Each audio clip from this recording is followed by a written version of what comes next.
गृह मंत्री नरोत्तम मिश्रा ने सुप्रीम कोर्ट के फैसले का स्वागत किया है। इसके साथ ही नरोत्तम मिश्रा ने कांग्रेस पर कई आरोप लगाए हैं। सुप्रीम कोर्ट के फैसले से मध्य प्रदेश सरकार को राहत मिली है। पंचायत और नगरीय निकाय के चुनाव में अब ओबीसी आरक्षण फिर से बहाल कर दिया गया है। हमारे साथ गृह, विधि एवं जेल मंत्री नरोत्तम मिश्रा हैं। आइए उन्हीं से पूछते हैं कोर्ट के फैसले के मायने। सुप्रीम कोर्ट ने आज एक फैसला कराया कि ओबीसी आरक्षण फिर से बहाल कर दिया गया है। कितनी खुश है राज्य सरकार? दो विषय हैं नितेंद्र जी, एक होती है नेक नियति, एक होती है पद नियति। हमारा मन अगर अच्छा हो, नियत अगर साफ हो तो परमात्मा मदद करते हैं। दोनों गए थे अदालत में, पहले कांग्रेस गई थी, बाद में हम भी गए थे। कांग्रेस गई थी चुनाव रुकवाने के लिए और हम गए थे आरक्षण के साथ चुनाव करवाने के लिए। इतिहास साक्षी है कि जीत हमेशा सत्य की हुई है। कांग्रेस चुनाव से पलायन करती है, पहले भी किया। चुनाव तो हम घोषित कर चुके थे, घोषणा के साथ फार्म भर चुके थे, लोगों के पैसे जमा हो चुके थे और इन्होंने चुनाव रुकवा दिए। माननीय विवेक तनखा जी, सैयद जाफर जी, जया जी आदरणीय, इनने चुनाव रुकवाए और चुनाव रुकवाने के साथ में आरक्षण खत्म करवा दिया। और माननीय सुप्रीम कोर्ट ने कहा कि बिना पिछड़े के आरक्षण के चुनाव में जाएं।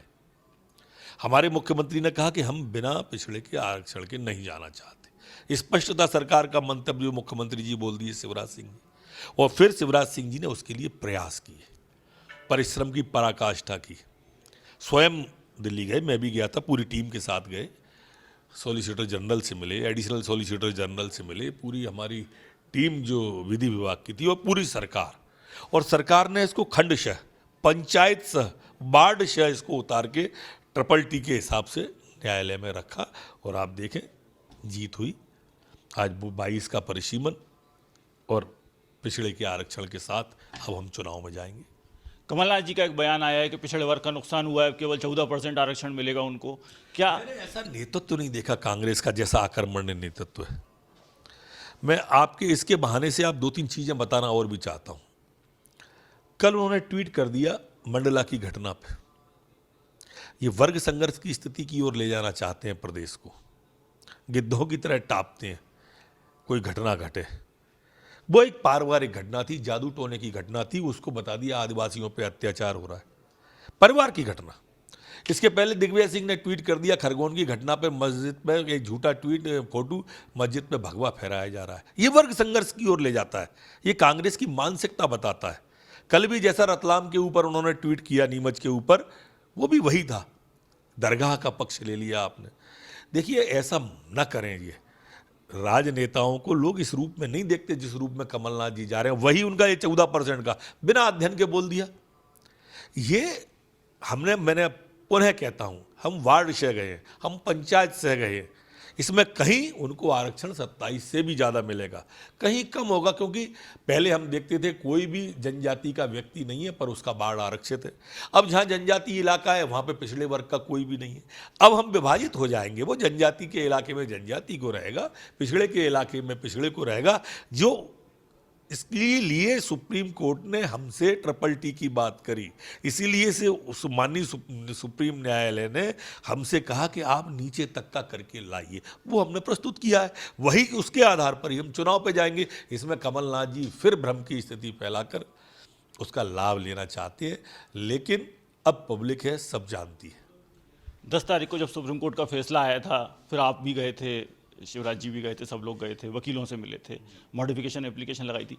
ऐसी उम्मीद थी उस समय जब आप लोग लड़ाई लड़ रहे थे कि आप जीतेंगे? देखिए हमारे मुख्यमंत्री जी की ये विशेषता तो है कि वो आत्मविश्वास से भरे रहते हैं, और मैंने कई बार देखा भी और जीत भी उन्हीं की होती है, हर बार होती है, इस बार भी हुई है।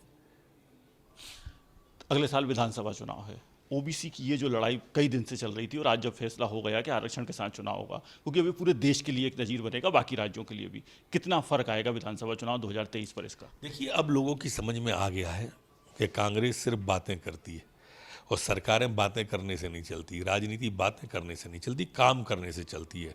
ये 70, 74 और 76 के नेता हैं, ये फील्ड में जाने से बचते हैं। ये ऐसी गर्मी में, लू में नहीं जाते। हमारे मुख्यमंत्री रोज गाँव जाते हैं, रोज किसी ना किसी शहर में जाते हैं, रोज कार्यक्रम होता है। आज किसान को पैसा डाल रहे हैं, कल नगरोदय का पैसा डाला था, परसों संबल का पैसा डाला था। ऐसा कौन सा दिन है जब वो गांव नहीं जा रहे, और ऐसा कौन सा दिन है जो एक आध दिन गांव में गए हैं? आप पिछले एक महीने में बता दो एक गांव गए हो कमलनाथ जी, तो नहीं बता सकते आप। तो पूरा विश्वास है कि इन दोनों चुनाव में भाजपा जीतेगी। 100%। हमने 28 जगह जब उपचुनाव हुआ था तब भी कहा था, उसके बाद वो 4 का और लोकसभा खंडवा हुआ, हमने तब कहा था, हम अब भी कह रहे हैं, जरूर बाइट लीजिए हमारी आके। बहुत धन्यवाद नितिन।